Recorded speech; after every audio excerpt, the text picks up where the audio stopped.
Christian ସମାଜ ରୁଦାଙ୍ଗିଆ ପକ୍ଷରୁ ପ୍ରାକ୍ ବଡ଼ଦିନ ମହୋତ୍ସବ 2024 ଅନୁଷ୍ଠିତ। ସ୍ଥାନୀୟ ରୁଦାଙ୍ଗିଆ କାମାନାଜୁ ପଡ଼ିଆଠାରେ ଖ୍ରୀଷ୍ଟିଆନ ସମାଜ ରୁଦାଙ୍ଗିଆ ପକ୍ଷରୁ ପ୍ରାକ୍ ବଡ଼ଦିନ ମହୋତ୍ସବ 2024 ଅନୁଷ୍ଠିତ ହୋଇଛି।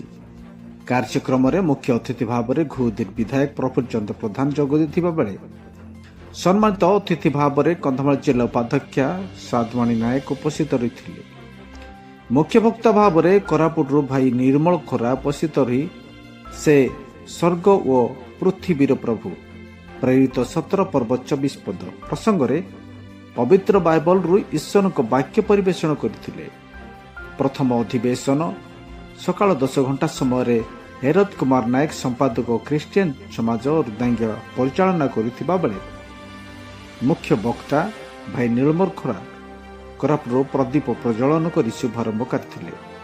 ପ୍ରଶଂସା ଏବଂ ଆରାଧନା ଭାଇ ନିହାର ଭୂଷଣ ସମ୍ପାଦକ ଏବଂ ସଙ୍ଗୀତ ଦଳ ଉଦ୍ୟୋଗ ସମିତି ତୁଲାଇଥିବା ବେଳେ ସ୍ୱାଗତ ସମ୍ବର୍ଦ୍ଧନା କାର୍ଯ୍ୟକ୍ରମ ଭାଇ ସୁରଜ ପ୍ରଧାନ ସଭାପତି ଖ୍ରୀଷ୍ଟିଆନ ସମାଜ ଓ ସ୍ୱାଗତ ସଙ୍ଗୀତ ଭାଇ ଅମିତ କୁମାର ନାୟକ ସହ ସମ୍ପାଦକ ଏବଂ ସଙ୍ଗୀତ ଦଳ ଉଦ୍ୟୋଗ ସମିତି ଏବଂ ସ୍ୱାଗତ ନୃତ୍ୟ ଉଦ୍ୟୋଗ ସମିତି ରୁଦାଙ୍ଗିଆ ଦ୍ୱାରା ପରିବେଷଣ କରାଯାଇଥିଲା।